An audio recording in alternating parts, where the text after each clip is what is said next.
The Auto Union racing car. Its first public appearance was just as sensational as a new trademark.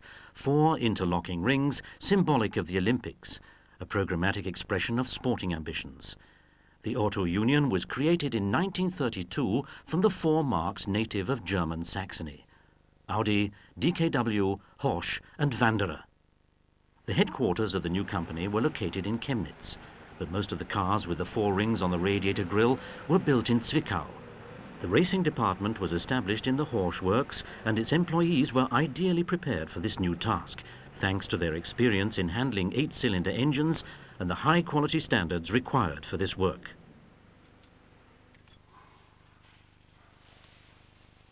"20 mechanics were responsible for the engine, 6 for the gearboxes and axles, and 12 for the chassis. 20 metalsmiths alone were needed for the bodywork and other sheet metal work. This was not surprising, because the aluminium bodies of the silver arrows were all handmade.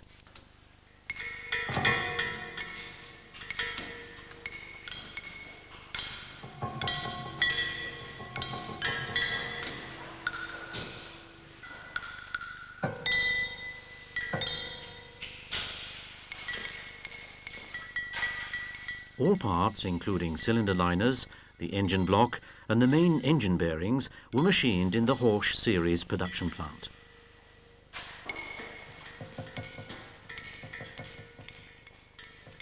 In particular, the high-strength steel root superchargers required a great deal of intricate rework.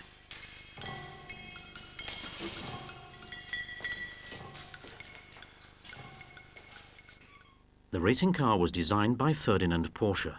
His concept called for a 4.4-litre engine, its displacement being distributed over a large number of small units to give a V-type 16-cylinder arrangement. The ignition mixture was injected into the engine through a supercharger. Each cylinder was to have 1 inlet valve and 1 outlet valve. All 32 valves were controlled by a central camshaft.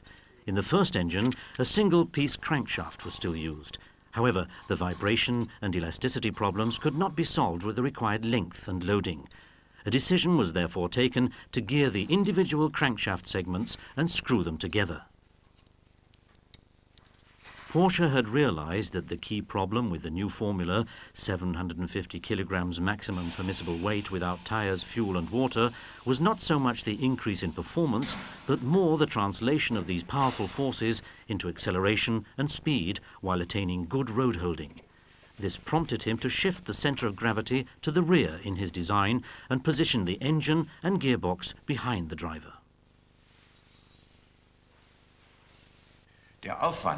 Between 1939 and 1941, when all development work was suspended, Auto Union's expenditure on the development, design, construction and deployment of racing cars for Grand Prix racing was exactly 14,188,460 Reichsmarks. That was a great deal of money, not only in the circumstances prevailing at the time. However, this figure did not even amount to 1% of turnover. I believe, however, that the contribution made by motorsport to the production cars was insignificant, and I know from Herr Eberhorst that this was also not even intended. In my opinion, the very opposite is true. It was the high standards attained in the mass production of cars which made it possible to successfully develop and race a top-notch product of automotive technology, as the Auto Union racing car was in its heyday.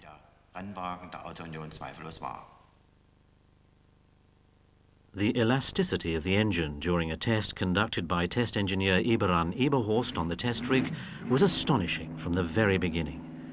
The maximum engine speed of 4,500 revs per minute was remarkably low for a racing car even at that time. It developed close to 300 horsepower and reached its maximum torque at just 2,700 revs per minute. In his contract with Auto Union, Porsche had agreed to the acceptance condition that the car had to drive 10 laps of the Avus racing circuit and reach a speed of at least 250 kilometers per hour on each straight. The first test drives took place in autumn of that same year on the Nürburgring racing circuit, and on the 6th of March 1934, a mere 364 calendar days after work had started, Stuck drove the agreed 10 laps of the Avus circuit and set a world record of 217.110 kilometers in 1 hour. In order to set this record, he had to drive at a maximum speed of 270 kilometers per hour on the straights.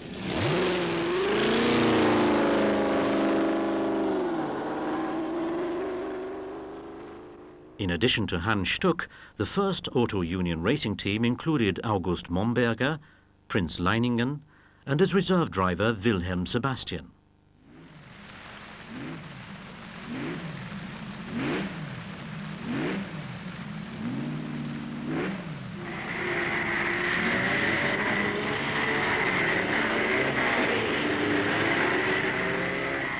In 1934, the Auto Union car took part in over a dozen races in Germany and Europe, including a race at the Avus circuit in Berlin for the first time.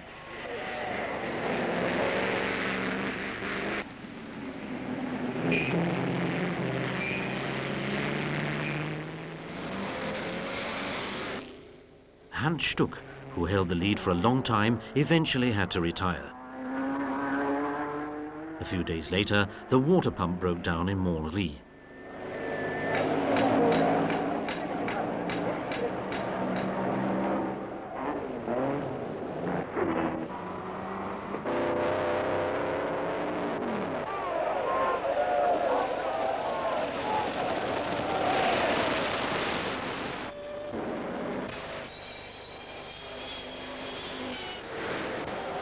In the German Grand Prix at the Nürburgring racing circuit, Hans Stuck at last took his chance brilliantly.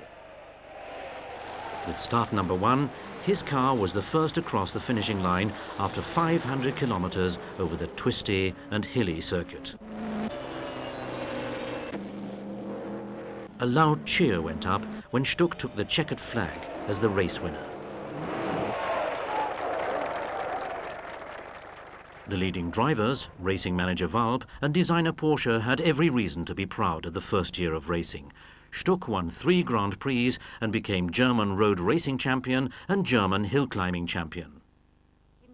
More than 20 years after these unforgettable events in motorsport history, Hans Stuck and the female aviator Elli Beinhorn met each other again at the German Museum. One of the Auto Union silver arrows, now a museum piece, was the focal point of their joint experiences for a long time. Memories were still fresh. Yes, I will never forget the blisters from the juddering steering wheel. I can still feel them on my hands today when I dream about it, and the scorched feet from the hot brake pedal. It was not always easy to keep this rear-engine speedster under control. Years later, in 1981, another person from the team of select drivers had an opportunity for a rendezvous with his own past. Following complete restoration of the museum racing car, Paul Pietsch was offered a chance to drive a lap of honor. Nothing had changed in the totally unconventional racing car from his days as a driver. This was the crucial point, because up until then we had only driven racing cars with front-mounted engines. This was then something completely new at Auto Union, because suddenly you sat almost right at the front. You had a front section that was perhaps 60 to 80 centimeters long. The front wheels were directly next to you, and behind you there was an enormous 16-cylinder engine. All you could do was to feel the car's position, and if you weren't careful it began to drift at the rear, and then it wasn't long before it started to spin. Then it became a little riskier, and that took a lot of getting used to. But that was Bernd Rosemeyer's great advantage. He had never driven another racing car before. When he went over to the Auto Union car, he got to know it very quickly. In fact, much faster than anyone who had ever driven a front-engine car.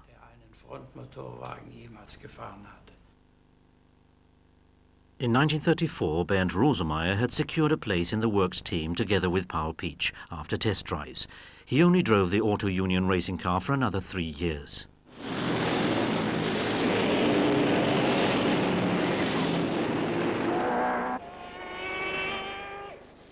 Rosemeyer made his debut at the Aarhus race in 1935.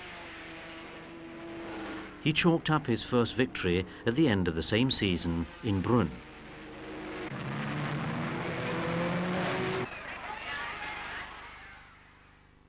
In the second season, the team comprised Rosemeyer and Stuck, as well as the newcomer Paul Pietsch and the experienced driver Achille Varzi.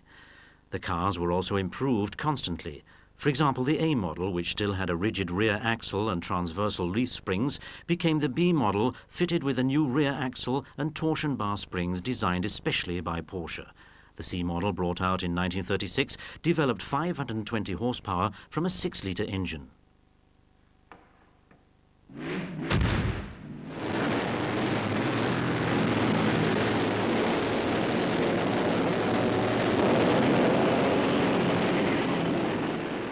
'36 was without doubt the most successful year for Auto Union. The team-up between Auto Union and Bernd Rosemeyer proved unbeatable. During the international Eifel race, the Nürburgring racing circuit showed the vagaries of the weather. Right from the start, the race developed into a head-to-head struggle between Bernd Rosemeyer and Tazio Nuvolari. The world-class Italian driver, driving an Alfa Romeo, had built up an 8-second lead by lap 5.